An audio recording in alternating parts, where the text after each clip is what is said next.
baik hati memperkenalkan diri dulu. Perkenalkan, nama saya Valentino Siboro. Perkenalkan, nama saya Jadisi. Perkenalkan, nama saya Murni Ilsatya Sumarang. Perkenalkan, nama saya Sandi Kristina. Nama saya Gurmadi Sinasi.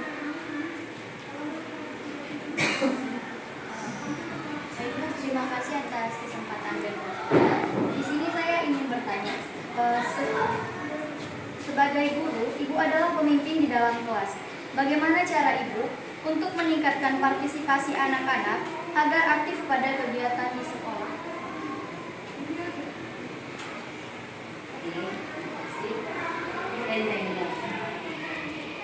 Iya, sebenarnya sih berkaitan semua ya. Bagaimana kita meningkatkan motivasi belajar anak, itulah tujuannya ya. Biar anak-anak bisa fokus belajar, bisa dapat menerap pembelajaran itu. Caranya yang pertama, bagaimana kita membuat anak-anak itu semangat belajar. Ya, kalau dalam kurikulum Merdeka bisalah kita bermain-main sedikit. Namanya ice breaking. Ya, kita ice breaking dulu. Mau bentuk gerakan apakah gitu, atau pakai apa namanya ya? Kalau kami senam ya, nyanyian atau tebak-tebakan ya. Nah, itu bisa. Kemudian nanti sebelum itu kita lakukanlah asesmen diagnosis, tapi yang berkaitan dengan materi. Contoh ya, kelas 5 tentang bangun ruang ya. Kita tanya pelajaran yang kelas 4, masih ingat nggak mereka? Pakai asesmen diagnosis, itu berkaitan dengan kognitif. Kalau sebelumnya di ajaran yang baru kita pakai asesmen diagnosis, itu sesuai dengan kebutuhan. Kalau yang ini yang kognitif, sesuai dengan materi yang akan kita ajarkan. Kita bisa juga menggunakan pertanyaan pemantik ya, pertanyaan yang bisa membangkitkan daya nalar, daya pikir anak sebelum kita pelajaran. Jadi nggak langsung anak-anak kita materi ini ya, buka ini ya, catat ya nak ya, kerjakan. Tidak, kita harus bangkitkan dulu semangat. Langkah selanjutnya itu tadi di pendahuluan ya, pendahuluan. Kemudian kita masuklah ke inti. Disitulah strategi pembelajaran kita. Kita mau pakai model pembelajaran apa? Mau pakai yang problem based learning boleh ya, kalian lebih tahu itu metodenya. Pilih yang sesuai dengan materi ya, jangan pula materinya IPAS kita pakai metode yang tidak sesuai, nanti tidak nyambung. Sesuaikan aja. Jadi jangan fokus ke, kalau di Google itu banyak RPP, kalau sekarang namanya modul ajar. Kita jangan fokusnya ke situ gitu. Kita bisa modifikasi ya, kita bisa ganti model pembelajaran yang sesuai dengan kebutuhan anak-anak kita di kelas ya, jadi tergantung kita kreatif kita mengolahnya. Jadi sebelum kita masuk pembelajaran, sudah kita siapkan rencana pembelajaran kita, apa strateginya, apa metodenya ya, apa model pembelajarannya, apa asesmen yang kita ini.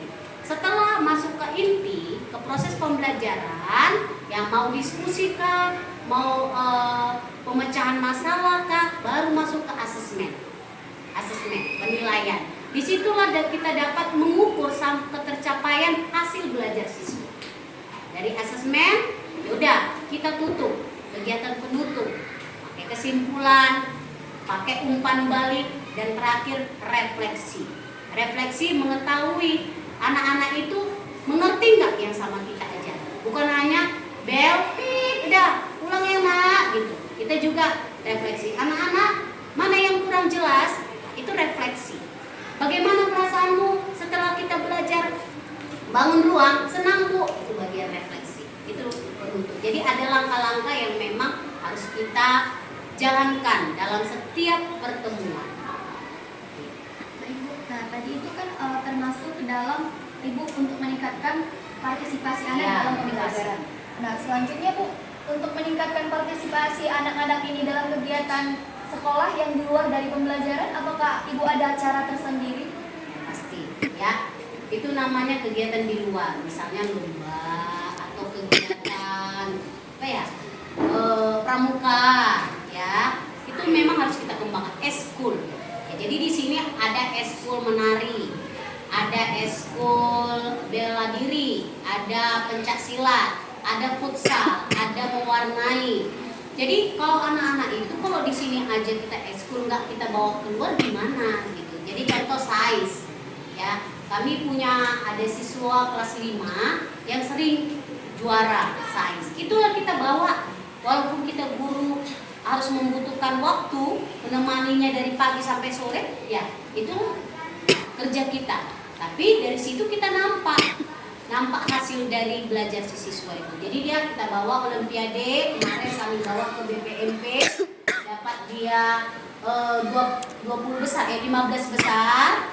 Kemudian sering-sering juga dia juara di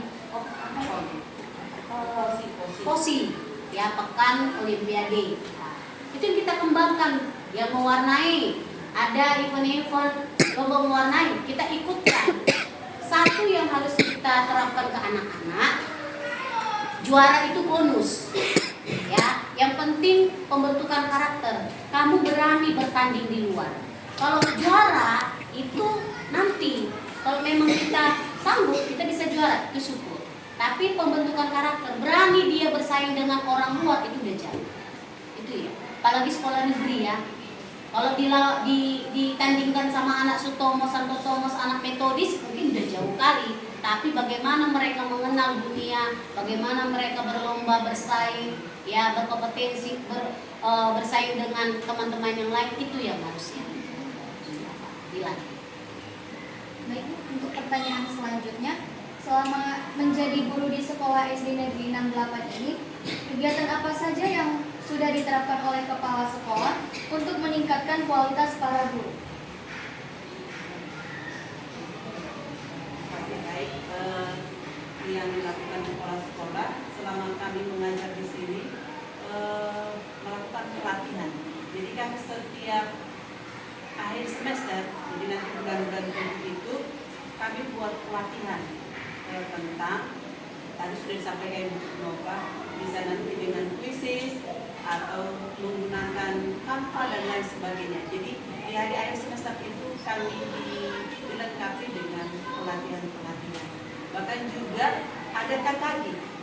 Nanti ada kelompok kerja guru sepeda Jawa ini, jadi gurunya juga dikirim ke sana. Lalu ada juga pelatihan nanti kalau diadakan oleh dinas, gurunya juga dikirim ke sini. Jadi artinya guru-guru di sini tetap diberdayakan. Bagaimana supaya guru ini memiliki banyak ilmu, banyak wawasan, jadi tetap diberdayakan. Jadi bukan hanya satu orang, tetapi ganti-ganti. Misalnya hari bulan ini si A, bulan berikutnya si B. Jadi semua dimanfaatkan. Jadi tidak ada di sini guru tidak pernah diberdayakan, semuanya diberdayakan dan dilengkapi. Dan waktu pelatihan pun semua guru harus dihadirkan. Jadi tidak ada alasan aku begini, semuanya. Jadi itulah yang kami lakukan selama ini. Untuk pertanyaan selanjutnya akan dilanjutkan oleh teman saya. Oke Bu, pertanyaan selanjutnya, bagaimana cara Ibu untuk membina hubungan yang baik dengan orang tua siswa? Terima kasih. Oke, baik. Inilah. Kalau kami membina hubungan di sekolah ini dengan orang tua siswa, kami kan punya grup WA. Jadi, apa yang bilang ya? Kalau hubungan ya sebatas misalnya kalau siswanya bermasalah, ya kami komunikasikan lewat WA atau kami undang ke sekolah. Ya, itu yang pertama. Yang kedua,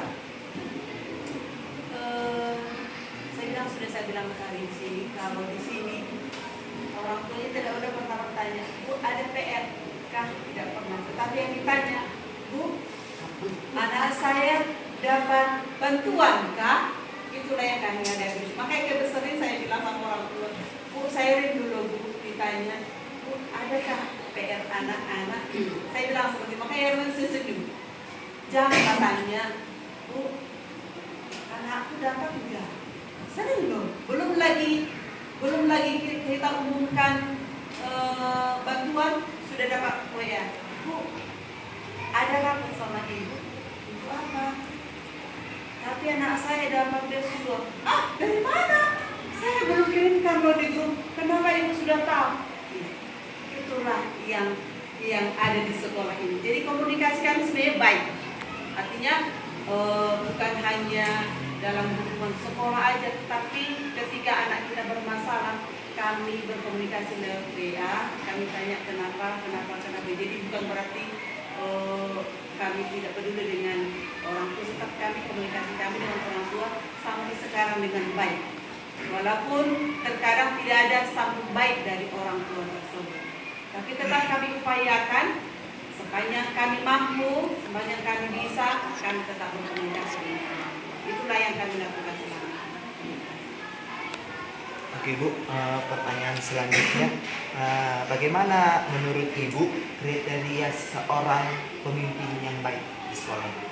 Terima kasih. Yang baik ya. Ya, pemimpin yang baik itu mengayomi, ya, mengayomi, kemudian bisa menjadi teladan yang baik bagi bawahannya, sama ya, tidak otoriter, tidak memaksakan kehendak, berkolaborasi, ya, bekerja sama. Karena jantungnya sekolah ini bukan hanya kepala sekolah, jantungnya sekolah ini hidup itu guru, tendik, ya, staf-staf di dalamnya, ya, itu saling berkolaborasi. Jadi pemimpin yang baik itu tadi menjadi teladan, mengayomi, menjadi contoh yang baik, mau berkolaborasi, ya, dan juga dia bisa menjadi coach yang baik, coach, ya, pemimpin, coach, dia bisa jadi teman juga lah, jadi teman yang baik, gitu kan. Bisa disampaikan iya, itulah berkolaborasi.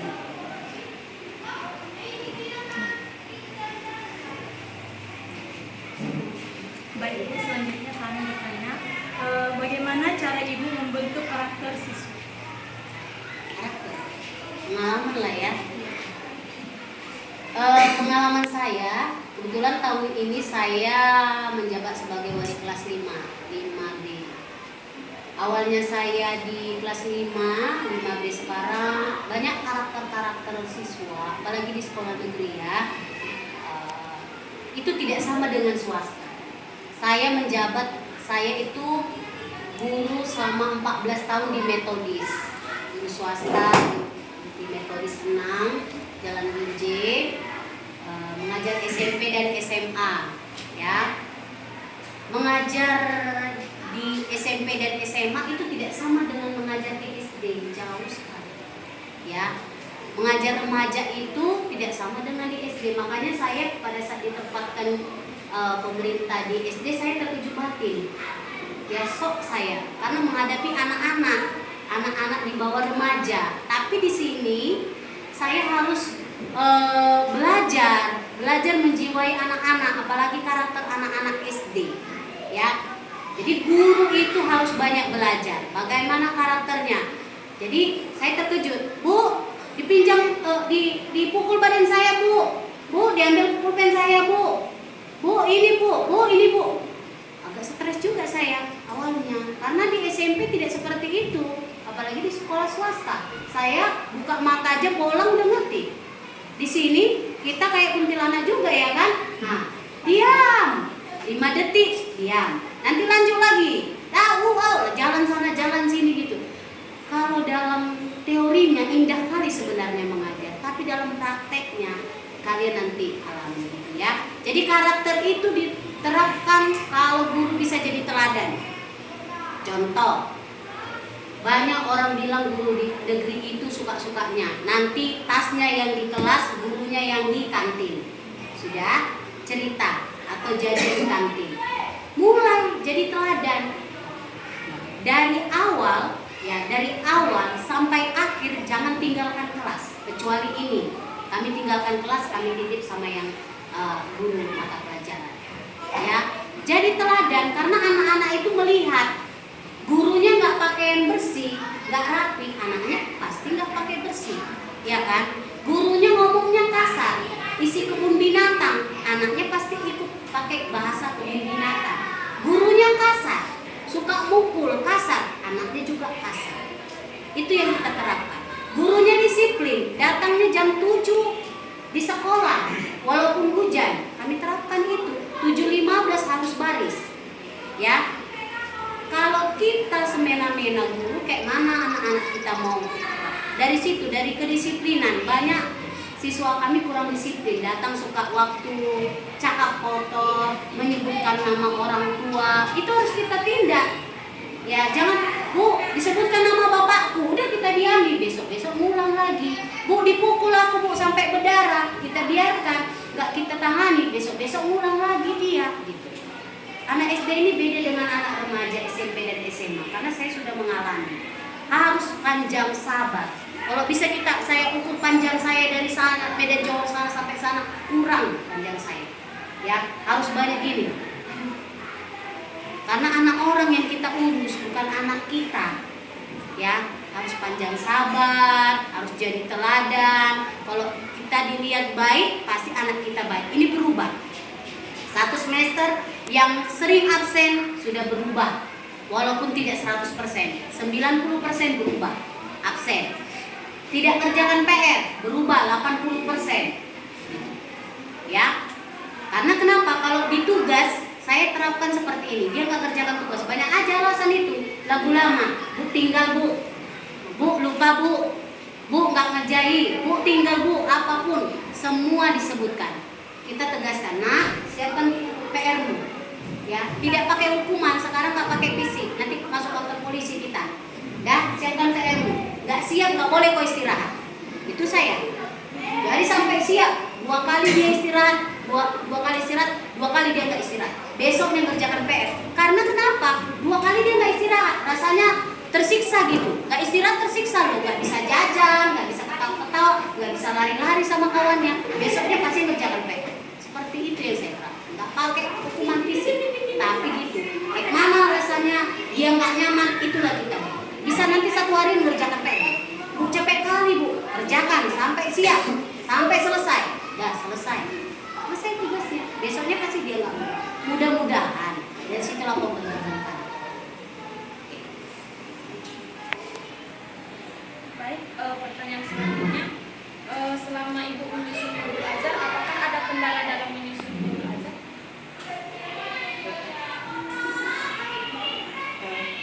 Oke, baik. Selama saya mengajar, kalau dibilang kendala ya banyak kendala dalam menyusun guru. Kalau selama ini yang kami buat, ada sekali yang kami adopsi. Kalau adopsi kan, adopsi dari Google. Sudah. Lalu kendala kami saya ada tingkat apa namanya pemalasan dibilang ya sudah. Artinya kan kita harus modif. Jadi kan tidak selamanya ada mutu kita untuk modif ini. Jadi kendalanya begitu keras, kurang memberikan hati. Ya, itulah yang pengalaman saya, kurang memberikan hati. Tapi ketika memang ada mutu kita, ya bisa aja kita ubah gitu. Jadi modelnya ada, tinggal modif. Jadi itu kembali ke kita sendiri. Jadi kembali ke hati kita sendiri. Itu ya, itu kendala saya. Pertanyaan saya, Bu, apa usaha yang Ibu lakukan sehingga sekolah ini tetap diminati oleh siswa? Tadi sudah banyak disampaikan. Apa yang kami lakukan supaya sekolah ini diminati? Jujur kami 3 tahun terakhir di sekolah ini, yang makin banyak diminati. Itu tadi. Kan tadinya kan kalau di sekolah negeri kan mungkin adik-adik pernah juga mendengar, guru di negeri itu kan malas mengajar. Guru di negeri itu tidak ada profesional. Itu mungkin ada yang didengarkan. Benar. Ketika kami sampai di sekolah ini, itu juga yang kami lihat. Tapi karena kami tadinya kan ngajar di sekolah swasta, kami kan tahu tanggung jawab sekolah itu kan dunia. Jadi apa yang kami punya di swasta itu kami terapkan di sekolah. Artinya, contohnya masalah disiplin.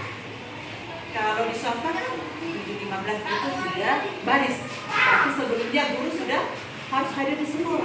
Di sini juga kami terapkan. Jadi apa yang kami punya selama ini kami terapkan di sekolah ini. Jadi tadinya guru yang malas pagi yang kami jumpai di sekolah ini, dengan kehadiran kami di sekolah ini mereka berubah. Yang pertama, yang kedua, ada juga malas-malas masuk dalam kelas dulunya. Tapi ketika kami hadir di sekolah ini, karena mendisiplin kami dari sana, mereka juga. Yang tadinya mereka tidak bisa menggunakan IT, ketika kami hadir di sekolah ini, dengan kami mengajari mereka juga bisa. Jadi sekarang sudah tidak ada lagi perbedaan di antara kami di sekolah ini. Jadi, kalau pertama itu gaul, kami agak-agak di survei, kali mungkin kali ini mereka ini. Karena kami sebenarnya sudah memang tertempa dari sana gitu. Jadi kami di sekolah ini mulai dari sana sampai sekarang apa yang kami punya di sekolah swasta itu tetap kami terapkan di sekolah ini. Maka mungkin dengan kehadiran kami di sekolah dengan disiplin waktu, bagaimana kami cara mengajar di kelas, bagaimana kepemimpinan kami di sekolah ini juga boleh dilihat oleh masyarakat. Maka siswa di sini makin bertambah. Dulu kami masuk di sekolah ini tidak sampai ya 30 siswanya pertama ya. Lalu di tahun kemudian udah 31 kelas, 3 rombel. Tahun sampai sekarang makin. Jadi itulah teladan kita lah yang mungkin dilihat oleh masyarakat di sini. Maka dipercayakanlah anak mereka di sekolah ini. Jadi itulah yang kami lakukan selama ini. Oke Bu, terima kasih atas jawabannya. Sekian, terima kasih.